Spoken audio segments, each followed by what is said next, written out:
kioo. Sasa kafunga kioo, akifungia vioo. Maisha yatakayokuwa baada ya Diamond Platinum kunifungia vioo yatakuwa ni maisha magumu, kwa sababu hii moja, watu wengi wakiwa karibu na Diamond wanaona maisha ya huku nje ni mepesi, yani ni malaini, yani kwamba hata nikitoka hapa kwa Diamond naenda huko nitafanya vitu vyangu kirahisi. Lakini ukweli ukiangalia watu waliotoka kwa Diamond, wote ambao walikuwa hapo kwa Diamond wako vizuri, wana kijiji, akitoka ukimpa wiki 3 mwezi mwaka. Tunazungumzia watu waliofanya kazi na Diamond alafu wakatoka kwa Diamond. Awe ni mpiga picha, tuanze labda nikutajie 3 au 2. Maana usio na wasiwasi kama naogopa mimi, mtu anaogopa yote. Tuanze Lukamba. Unamjua Lukamba wa Diamond Platinum, mpiga picha Lukamba? Unamjua? Piga picha watu wote Lukamba.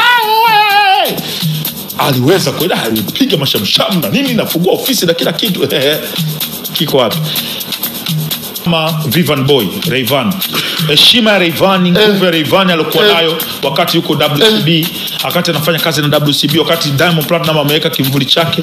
Na this time ukimwangalia Rayvanny, mimi amna msanii ambaye ni rafiki yangu kama Rayvanny. Lakini ukiangalia unaona kabisa kwamba kuna namna ambavyo namna kusimama sasa yeye mwenyewe aweze kuwa strong inakuwa inampa shida. Strong lakini utofauti. Nesa hujaisikia wewe na Simba. Wewe ukitaka kuangalia, ukitaka kujua ukitaka kujua nguvu ya mtu imepungua au ikoje, pita kwenye social media yake, iangalie vizuri. Angalia nyuma alipokuwa yuko WCB na sasa hivi akiposti kitu anapata comment ngapi, anapata, yani zile ndo zinakufanya unaona huyu mtu anafuatiliwa.